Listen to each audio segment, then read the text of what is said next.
India's biggest bitcoin mining scam. हाँ जी, आज मैं आपके लिए ले आया हूँ इंडिया का सबसे बड़ा 2200 करोड़ का बिटकॉइन माइनिंग के नाम पे स्कैम।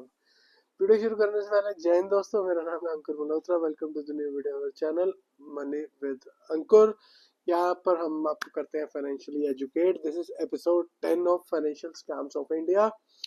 और ये स्कैम रहने वाला है बहुत ही यूनिक, क्योंकि हम बचपन से ही आप सुनते आ रहे होंगे जब से बिटकॉइन हुआ है कि चला है कि बिटकॉइन की माइनिंग बहुत प्रॉफिटेबल है, कई कहते हैं प्रॉफिटेबल नहीं है। तो इसमें भी एक बंदे ने स्कैम कर दिया।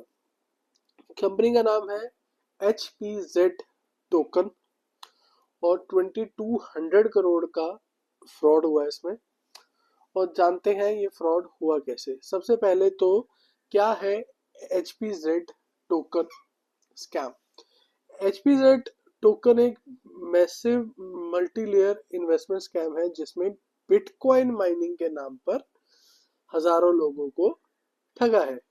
2026 तक ये ईडी के लिए एक मेजर इन्वेस्टिगेशन केस बन चुका है। इस स्कैम ने टेक्निकल लूपहोल्स का यूज करके पैसा इंडिया से बाहर भेज दिया है। कैसे काम करता था, अब ये ध्यान से सुनिए। सबसे पहले तो आपने HPZ टोकन का ऐप इंस्टॉल करना है।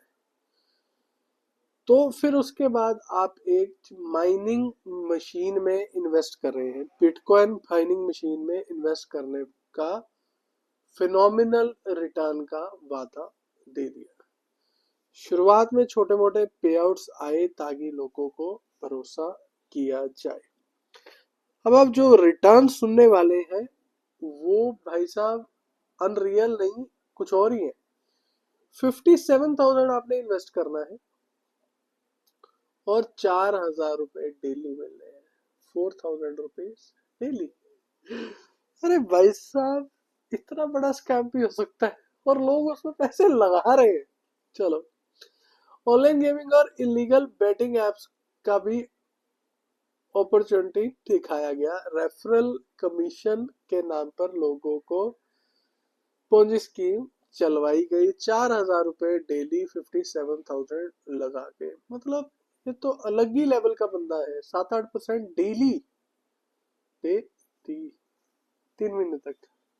चलो, फ्रॉड का पूरा हिसाब। Age of 2026 proceedings of crime is 2200 crore.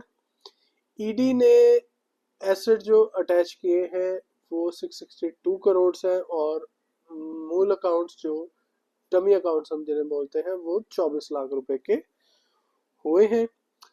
ED ने अभी तक सिर्फ 30% अमाउंट ही रिकवर कर पाए हैं। स्कैम के मास्टरमाइंड भूपेश अरोड़ा इस पूरे नेटवर्क का प्राइमरी आर्किटेक्ट है।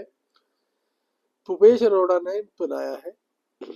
और गुलशन अरोड़ा भूपेश के पिता जो डमी एंटिटीज में डायरेक्टर थे। चाइनीज लिंक वैन जुन और ली ने टेक्निकल इंफ्रास्ट्रक्चर बनाया था। शेल कंपनीज का जाल देखिए आप। इसमें 4 शेल कंपनीज इसमें यूज हुई, जिसमें थी डीजी इंडिया मार्केटिंग। इसमें डमी डायरेक्टर थी इंदु प्रभ शर्मा, लेकिन कंट्रोल भूपेश अरोड़ा ही करते थे।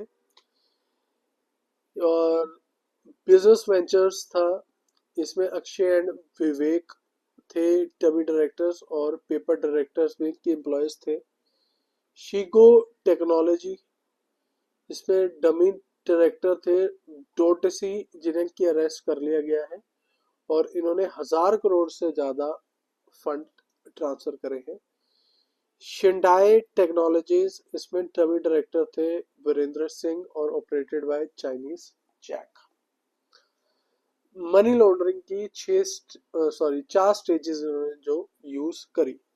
यूपीआई से डमी अकाउंट्स में पैसा जमा करवाया गया।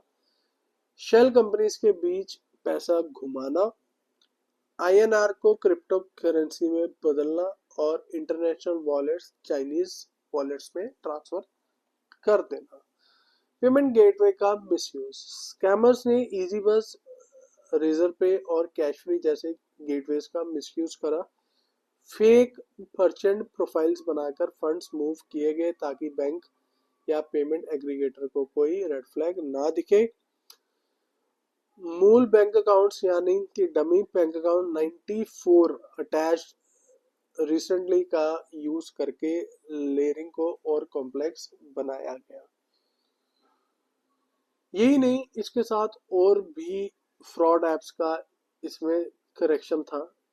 इन्वेस्टिगेशन में ये पता चला कि HPZ के अलावा और भी एप्स इसी इंफ्रास्ट्रक्चर का यूज कर रही हैं। योयो कैश जो इलीगल लोन और गेमिंग ऐप है, तूफान रुपीज फास्ट कैश लूरिंग स्कीम है, कोको कैश चाइनीज एंटिटी द्वारा कंट्रोल्ड है। अगर आप चाहते हैं कि मैं इन पर भी वीडियो बनाऊं तो कमेंट बॉक्स में आप लिख के डालिए कि किस पे आप चाहते हैं वीडियो बनवाना। करंट स्टेटस क्या है इसमें? Trial special PMLA court Dimapur में चालू है। दुबई बेस्ड एस्टेट को ऑफेंडर डिक्लेयर कर दिया गया है और मार्च 2026 में 10.24 करोड़ और फ्रीज किए गए हैं। ये था episode 10 of financial scams of India और इसमें आज की कंपनी थी HPZ टोकन स्कैम, जिन्होंने बिटकॉइन में स्कैम किया। बिटकॉइन माइनिंग में स्कैम करके इन्होंने लोगों का 2200 करोड़ खा लिया। 57,000 लगा के 4,000 रुपए डेली आप भी कमाना चाहते हैं तो ऐसे स्कैम से दूर रहिए। जय हिंद, जय भारत।